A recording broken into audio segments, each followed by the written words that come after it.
네, 마침표 없는 식음료 가격 인상. 이 내용 가지고 오늘 메리츠증권 리서치센터 음식료를 커버하고 있는 김정욱 애널리스트와 함께 이야기 나눠보겠습니다. 어서 오세요. 안녕하십니까. 네, 다 오릅니다, 정말. 맞습니다. 제 월급 빼고는 진짜 다 오르는데 아이고. 특히나 최근에는 소주 가격이 네. 6,000원이나 될 것이다라는 전망이 확산되면서 네. 그래도 정부가 나서니까 당분간 업계에서는 가격 인상 없다라는 입장을 내놨는데요. 네. 반대로 업체들에 대한 주가 낙폭은 컸습니다. 어떻게 보고 계세요?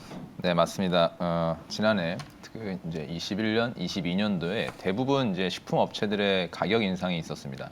그리고 이제 사실 작년에도 소주, 맥주 인상이 있었거든요. 그럼에도 올해 들어서는 일단 공병 가격이 올라갔고요. 그다음에 원재료에 대한 부담, 인건비 부담이 여전한 상황이고 맥주 같은 경우는 세금이 올랐습니다. 이렇게 되면 주류업체 입장에서는 가격을 인상하지 않으면 손익이 약간 감소하는 이런 영향이거든요. 그래서 업체들의 인상 니즈는 있었는데 정부에서 팔을 걷어붙였죠. 그래서 이제 정부 입장에서는 이 자영업자분들의 가격 자체를 통제할 수는 없으니 기업들을 통제하는 모습이고요.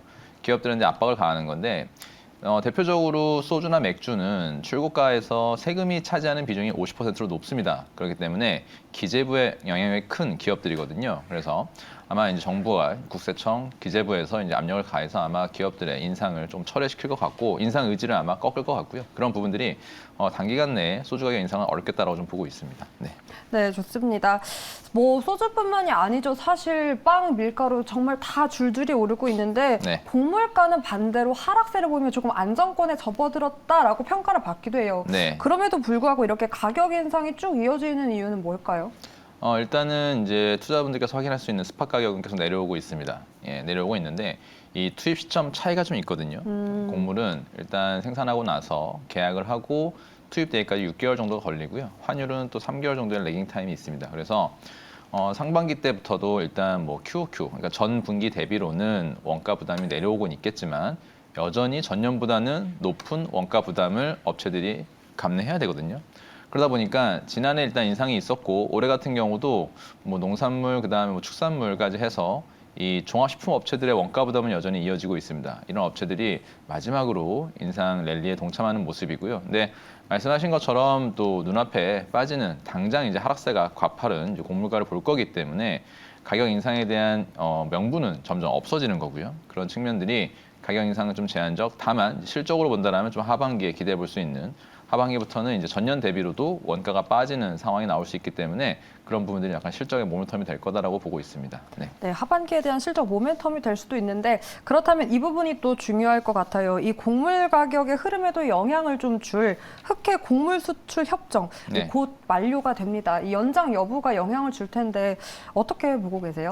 네, 일단은 러시아 우크라이나 사태 같은 경우 이제 곡물가 특히 이제 소맥 중심으로 많이 영향을 줬거든요. 그리고 나서 수출 이제 협정이 이제 또 재개가 되면서 다시 한번 수급적으로 좀 완화된 요인을 줬고 또 중요한 거는 사실 공급이에요. 지난해 연초만 하더라도 이제 기상 이변, 엘니뇨, 라니냐 같은 기상 이변 이슈와 함께 북미, 남미 쪽에 가뭄 우려가 있었기 때문에 이 부분이 또 곡물가 상승에 또 기여한 부분도 있었거든요. 근데 다행히도 지난해 공급 자체는 양호했습니다.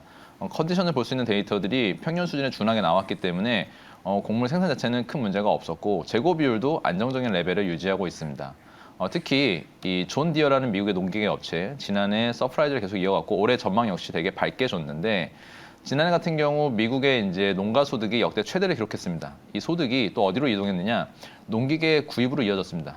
일종의 이제 캐펙스 투자라고 보시면 되거든요. 그래서 농기계 쪽에 투자가 많았기 때문에 또 이 부분도 올해 공급량을 늘릴 수 있는 원동력이 된다. 그래서 기상 이변에 대한 여부는 알기 어려우나 올해 특별한 기상 이변이 없이 지나간다라면 올해도 양호한 생산이 나올 거고요. 이 생산이 결국 곡물가 하락을 지난해에 이어서 추가적으로 레벨 다운 시킬 거다. 이렇게 보면 음식료 업체들 말씀드린 것처럼 이제 하반기부터 특히 이제 3, 4분기부터는 YOY로도 이제 원가율이 좀 하락하는 이런 모습을 우리가 확인할 수 있을 것 같습니다. 예. 네, 아무래도 하반기 실적 개선에 대한 모멘텀을 더 실어주는 것 같습니다. 자, 그래서일까요? 이 내수 성장 둔화 속에서도 수출 돌파구를 찾은 것 같습니다. 주요 식품 회사들이 이 해외 매출 비중 역대 최저치를 기록하면서 호재를 계속해서 전하기도 했어요. 네. 식품업체들은 약간 그 하이브리드 성격이 있어요. 보시게 되면은 국내에서는 원가 부담이 생기면 가격 인상을 하고 그 이후에 원가 부담이 떨어져도 가격을 낮추질 않습니다. 그쵸. 예, 이 부분이 국내에서는 일단 저성장 국면에서도 실적 성장을 가져갈 수 있는 원동력이 되고요. 그런 가운데 특히 라면, 그다음에 만두, 그리고 제과 업체들이 주로 이제 주요 브랜드들이 해외 지역에서 많이 돌풍을 일으키고 있습니다. 예. 국내 라면 같은 경우 이제 특히 농심은 미국 쪽에서 그리고 이제 삼양식품은 이제 중국 동남아 쪽에서 예, 불닭볶음면, 신라면 이런 제품들이 큰 인기를 끌고 있고요. 농심 같은 경우 보더라도 미국에서 이제 제2공장 지난해 가동을 시작했는데 벌써 1년도 안 돼서 가동률이 40% 이상, 50%까지 바라보고 있거든요. 이런 부분들이 현재 수요가 되게 뒷받침이 좋다는 걸 보여주고 있고, 오리온 같은 경우도 이제 국내에서 다양한 신제품을 출시해서 국내가 약간 이 테스트 마켓 역할을 해주고요. 국내 성공한 제품들을 중국, 그다음에 뭐 베트남, 러시아 쪽으로 또 빠르게 출시하면서 신제품 모니터를 가져가거든요. 이런 부분들이 식품 업체들이 단순히 이제 국내에 국한된 게 아니라 이제 해외 쪽에서 좀 상위권에 드는 점유율로는 뭐 1등, 2등까지 하는 이런 제품들을 가져간다는 게 고무적이다라고 보고 있고, 제일제당 같은 경우도 이제 냉동 만두 사실 뭐 서양 소비자들한테 이게 익숙하지 않은 카테고리일 수 있으나 현지에 맞게 또 이 현지화 시켜서 예를 들어 뭐 돼지고기를 줄이고 닭고기를 넣는다든지 이런 식으로 해서 현지화를 성공한 다음에 또 만두 시장에서 1등 점유율을 가져가거든요. 이런 모습들이 음식료 업체들이 이제 국내에서는 가격 인상과 고물가 플레이를 통해서 안정적으로 실적, 캐시카우 역할을 가져가고, 해외 쪽에서는 투자와 신제품으로 인해서 새로운 영토를 확장해 나가는 게 이 가격, P와 Q가 모두 올라가는 그런 상황이 발생할 수 있는 거다 이렇게 볼 수 있을 것 같습니다. 네. 네, 그 가격 인상 그리고 해외 성장 모멘텀으로 호실적을 기록했습니다. 조금 더 깊이 들어가서 개별 기업을 체크를 해보면 농심은 이 지난해 처음으로 매출 3조 원을 돌파했다라는 소식을 전하면서 뭐 주가도 크게 급등하는 모습을 보였는데 올해도 이런 성장세 이어갈 수 있을까요? 네. 올해는 국내하고 해외가 동반 성장하는 원년이다 이렇게 보고 있거든요. 예. 국내에서는 말씀하신 이제 가격 인상, 그래서 21년, 22년 걸쳐서 20% 가까이 올렸습니다. 지금 라면은 소비자가 기준으로 이제 봉지당 1,000원까지 올라왔고요. 그래서 가격 인상 효과가 올해 3분기까지는 이어질 겁니다. 지난해 3분기에 추가적인 인상이 있었기 때문에, 그리고 이제 말씀드린 원재료 가격도 분기 단위로 빠져 내려갈 거기 때문에 수익성 개선에 기대가 되고요. 해외 쪽 말씀드렸죠. 미국 공장 이제 2공장 가동률이 이제 올라오는 상황에서는 이제 3공장 기대감이 생길 거고, 농심은 이제 지난해 기저에서 올해 국내 해외가 동반 성장하면서 고성장 이어갈 거다라고 보고 있습니다. 네.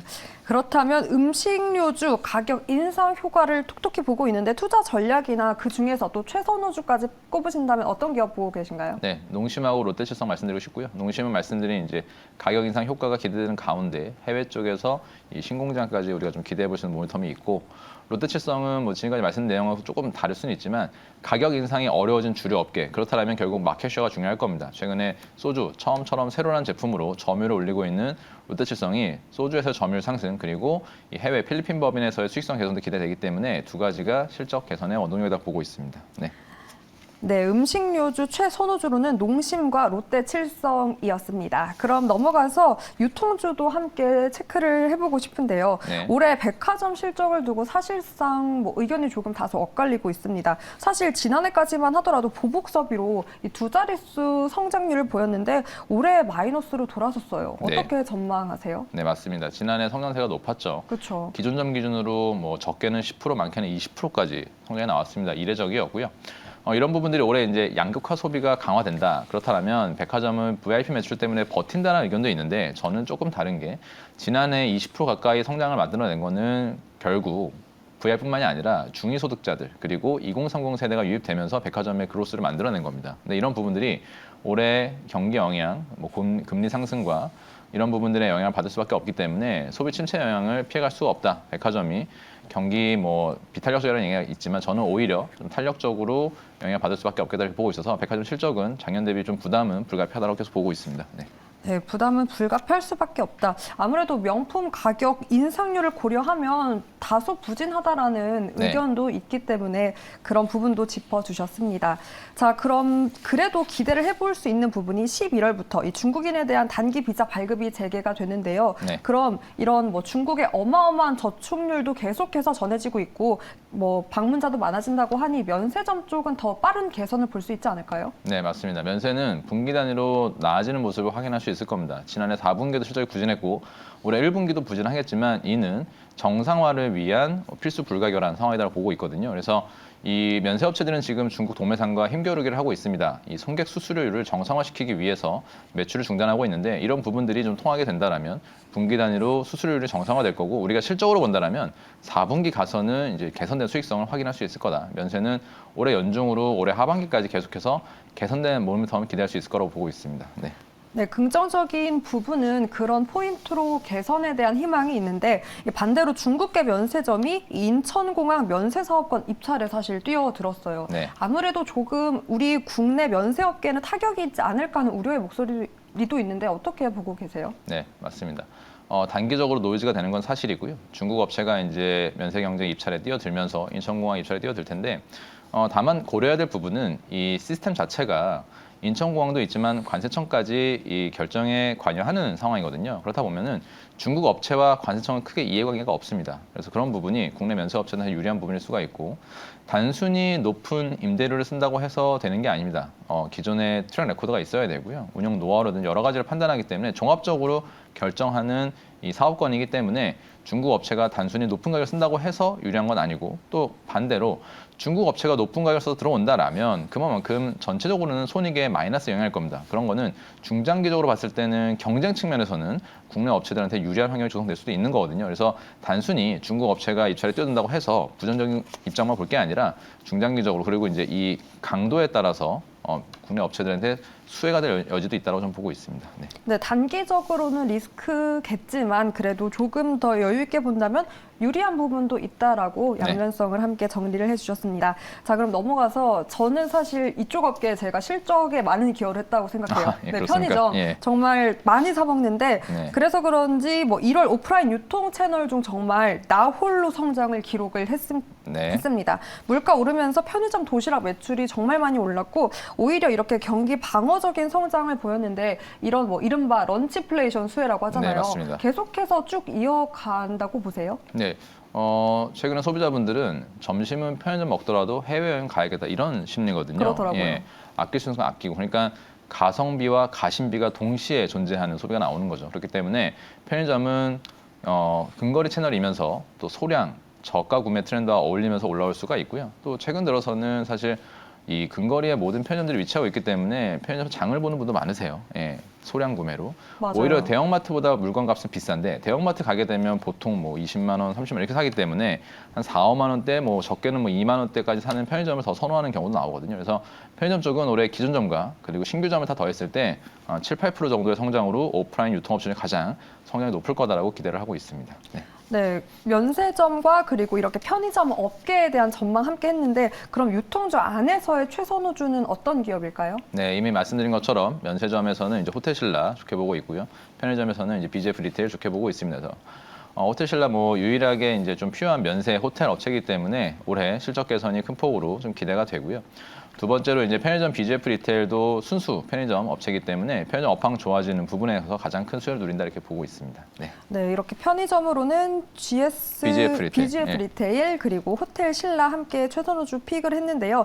아까 앞에서 주류 얘기하면서 네. 롯데칠성을 좀 짧게 네. 얘기한 것 같아서 제가 궁금한 부분이 있는 게 요즘은 또 MZ세대에서도 그렇고 제로가 유행이잖아요. 맞습니다. 예. 그렇기 때문에 세로를 출시하면서 또 매출 성장에 대한 기대를 더 높였단 말이죠. 네. 어떻게 롯데칠성이 조금 더 빠른 가시화된 실적 개선을 볼 수 있다라고 기대를 해도 될까요? 네, 맞습니다.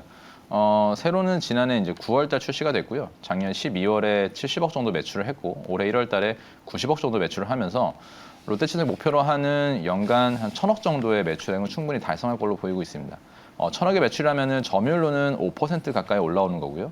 출시 1년 만에 5% 점유율 달성했다는 건 성공적인 제품을 볼 수가 있습니다. 말씀하신 이제 제로 트렌드, 뭐 요즘에 제로 펩시, 뭐 제로 이제 밀키트 출시가 됐는데 제로 쪽 탄산음료 쪽도 인기가 많을 거고요. 거기에 이제 소주 같은 경우 기존 이 경쟁사 이 진로 제품의 점유율을 조금씩 뺏어오면서 올해 점유율 상승에 기여할 거고 처음처럼 오리지널 제품 역시도 2019년도에 반일 불매슈에 휘말리면서 좀 부진한 모습을 많이 보였는데 바닥을 찍고 점유율 11%가 늘어난 다음에 올라오고 있습니다. 그래서 올해 한 15% 이상 점유율을 보여줄 거고요. 그래서 롯데칠성이 과거 소주로 가장 높게 했던 20% 점유율을 올해 뛰어넘을 걸로 기대를 하고 있습니다. 추가적으로 맥주 공장에서 이제 소주와 음료를 교차 생산할 수가 있거든요. 그러면 소주하고 음료 쪽 매출이 늘어나는 게 맥주 공장 가동률 끌어올릴 거고요. 이 부분이 현실화된다면 하반기에는 맥주 쪽이 만성 적자에 시달리다가 이제는 BP 이상도 기대해 볼 수 있을 거다 이렇게 보고 있습니다. 네. 오히려 이 소주가 맥주까지 실적 개선에 좀 기여를 할 수 있다라고 네. 네, 긍정적인 코멘트 해주셨습니다.